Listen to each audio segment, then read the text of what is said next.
So Dillon Brooks tackled a member of the Warriors last night. And it's very important when he tackled him. Nobody's talking about that. He tackled him very early in the game, like right out of the chute. Why was that? Because they were sending a message. We may be kids. Golden State, you're not pushing us around. Payback for Draymond. I heard this all day, all night this morning. There is no room for what Dillon Brooks did. There actually is some room for it. It's called the Bad Boy Pistons and Ray Lewis's Baltimore Ravens.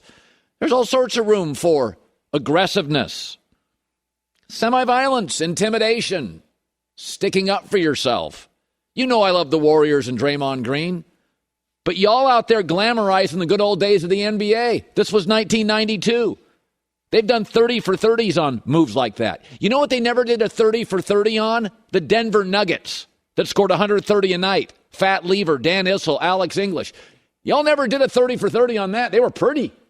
You did it on the Knicks, who had no guys that could shoot in the Pacers series. Like two guys in the series, one of them, Reggie Miller, could shoot. They tackled each other. 30 for 30. Bad Boy Pistons, 30 for 30. MJ punched Steve Kerr, glamorized it. Oh, he knocked him down. He got hurt. Yeah, I don't want guys to get hurt. But you're the ones doing 30 for 30s. All the pretty, that Steve Nash Phoenix Suns team, where's the 30 for 30 for that? They were beautiful. There's also rules set up. So when you do this, there's a reason they have a flagrant 2, because it happens all the time. It happens all the time, and then you get punished for it. This didn't come out of nowhere. It came out of defending yourself. That's why Dillon Brooks did it right out of the gate. We're going to set the tone real early. You did that to our guy. We're going to do this to your guy. Now, Steve Kerr didn't like it, thought it was over the line. Here's the Warriors head coach. I don't know if it was intentional, but it was dirty. And, playoff basketball it's supposed to be physical. Everybody's going to compete. Everybody's going to fight for everything. But there's a code in this league. There's a code that players follow where you never put a guy's season/career in jeopardy by taking somebody out in midair and clubbing him across the head and ultimately fracturing Barry's elbow. Broke the code. Dillon Brooks broke the code. Codes get hacked all the time. And there's punishment for those who hack the code. But let's be honest about the code. The code moves a lot. It's sort of like America now has very flexible morality depending on what side of the political spectrum you're on. Your morals aren't mine. Your code isn't mine. Baseball's got a million unwritten rules. Yes, there's a code. You don't want to end a career. Nobody's career was ended. But Memphis is going to lose this series because Golden State gets so many great open looks. Last night they were 7 for 38 on threes. The Warriors will win this series, but what was introduced last night was intensity, which the NBA sorely lacks in the regular season and needs more of. It was very big brother and little brother. And I don't like to see athletes get hurt. It was a very, very hard foul. But nobody intended for a player to go to the hospital when you hard foul them. But I've sat and talked to athletes like Meta, Ray Lewis, and they're like, I like to make men cringe. I like that sound when I hurt a guy. I know it's uncomfortable for your children watching now, but this is professional sports, not little league, and intimidation's a big part of it. And what Memphis was saying is, no. We're at our house. We're down. We saw the Draymond thing, and you know I love Draymond, but we're going to send a message. We may be kids. We may be the little brothers. We're not going to let you pick on us. We're going to set the tone real early in this game. And they did, and they're going to have a player thrown out. But there's a reason the league has this, because they deal with it all the time. There's a reason the NFL has a roughing the passer penalty. Personal foul penalties, because players cross the line. Break the code. All the time. Break the code. I mean, Draymond Green got hurt, jabbed in the eye, banged up, a very physical player. And they were cheering that when he left the court. So, by the way, the fans were saying, you pushed us, we push you, we're even. Here was Draymond after. You're going to boo someone that get elbowed in the eye and blood running down your face? I could have had a concussion or anything. So if they're gonna be that nasty, I can be nasty too. And I'm assuming the cheers was because they know I'll get fined. Great, I make $25 million a year. I should be just fine. He makes $25 million a year. He can just be fine. Folks, we have a series. One of the oldest teams is playing one of the youngest teams, and this was inevitable. That the old team was going to try to intimidate the young team, take advantage of their lack of nuance, and the young team was going to be like, no, we're not going to have any of that. We know we're flawed, but we're not going to have any of that. And we have a series, and codes get broken, and I never root for anybody to get hurt. And I cannot wait to watch Game 3 in the Bay Area. But this is sports. This is what we do 30 for 30s for. This is what we glamorize. Michael Jordan's teammates often said he was brutal, harsh, a blank hole. He punched the teammate. He got guys fired. He got tackled. Michael Jordan, early in his career, literally after losing to the Pistons again, realized, I got to get stronger and bigger. Spent an entire offseason putting on 10 pounds of muscle. He's like, they're going to tackle me. Regardless of what the rules are, they can't stop me. They're going to tackle me. So I just got to get ready for the cushion. I got to get ready. I got to get bigger. I got to get stronger. I got to deal with it. This is part of sports intimidation, defending yourself. I don't love the result of it. But everybody going crazy this morning, this is outrageous. No, it's not. I've seen it since 1972. I've been watching this stuff for 40 years. It's why I love it. I wish the NBA regular season had more of this, which is, that was a little inappropriate. Inappropriate makes good sports. Never rooting for an injury. Never want anybody to get hurt. I don't like concussions. That's different. That's the result. But I thought Memphis was just saying, we may lose this series. We will not be intimidated. We will not be pushed around. And you send a message, and we're going to send one right back to you. Not saying I love it, but I get it. Today, and Antonio Daniels played for 13 years in the NBA. One of the broadcasters, great one for the Pelicans, who had a nice first-round series. Okay, Dillon Brooks isn't a bad guy, but they're the youngest team in the playoffs. They're at home, they're down, and Draymond Green went after one of their guys. So there's a reason that Dillon Brooks did this right out of the gate. He didn't wait to the third or fourth. He said, no. I'm gonna set the tone. You don't do that to my teammates.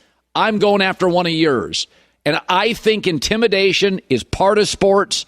I don't like the result, but he didn't know he was going to bang up somebody's elbow. So what do you think? Listen, Colin, to say Draymond Green went at one of our guys is different.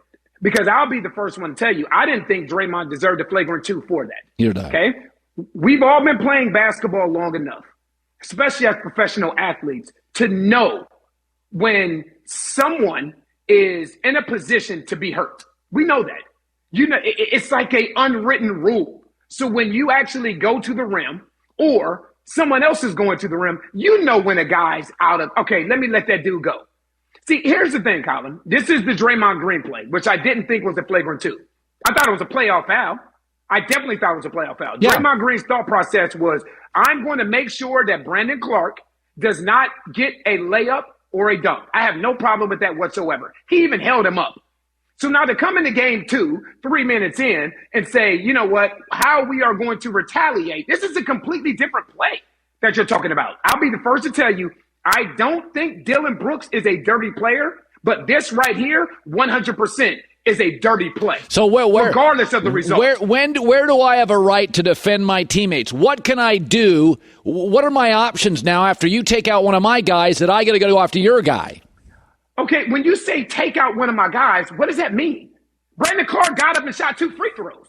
It's not like Brandon Clark was wheeled off on a stretcher. It's not like he was taken off on a wheelchair. He got up and shot 2 free throws.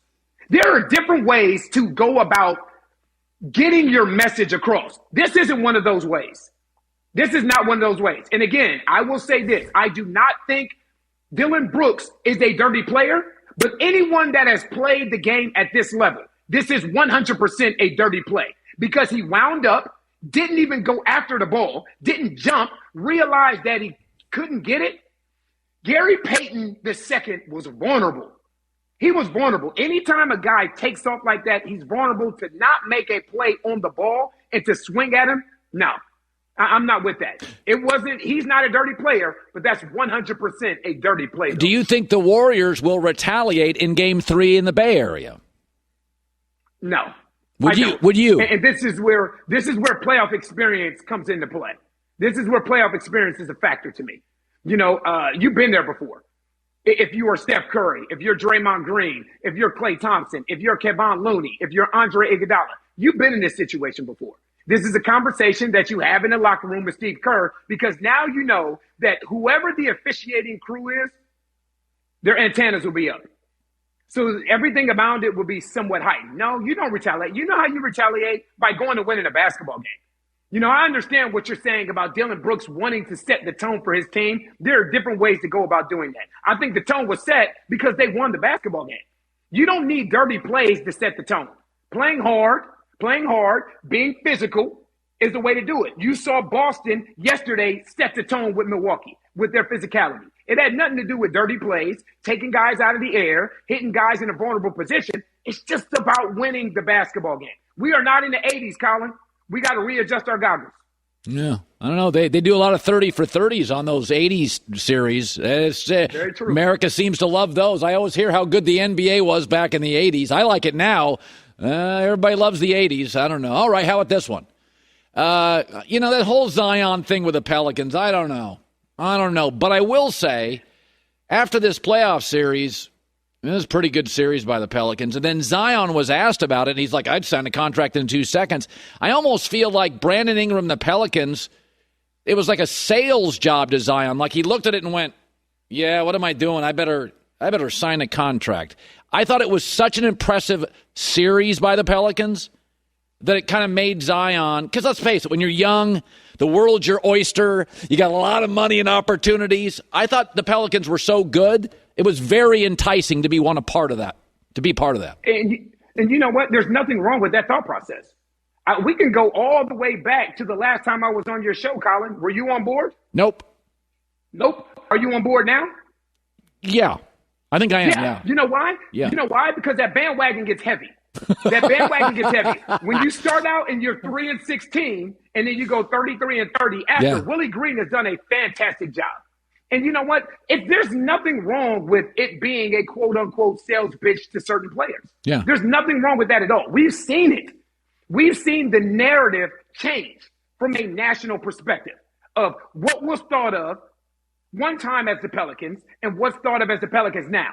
Because you realize with a Brandon Ingram, with a C.J. McCollum, with a Zion Williamson, with a Jonas Valanciunas, and Herb Jones, with Willie Green as your head coach, that's dangerous. That's dangerous. So for Zion to say, you know what, man, this is something I would love to be a part of moving forward. What's the difference between him and any other free agent athlete or an athlete that has an opportunity to sign an extension to stay somewhere? You want to see growth. You want to see an opportunity to win and be relevant. And you know what? Zion saw that. I have no issue with that whatsoever. Him, B.I., C.J. McCollum, with Willie Green at the helm, it's gonna be dangerous, Colin. Yeah, Herb Jones had a good series too. I think a lot of us went, oh, okay, Herb Jones. No, you were good today. I told you I only wanted 2 topics today. I didn't love Draymond Green flipping the bird. I wasn't a big fan of that. Were you? Okay, I wasn't. I understand why he did it, but I wasn't a fan of it. Okay. I do understand why he did it. Obviously, Draymond Green, when you are in hostile territory, if you're in hostile territory, and what he said after the fact makes sense. What he's saying is, you don't know what my symptoms are. I could have walked off. I could have had a concussion.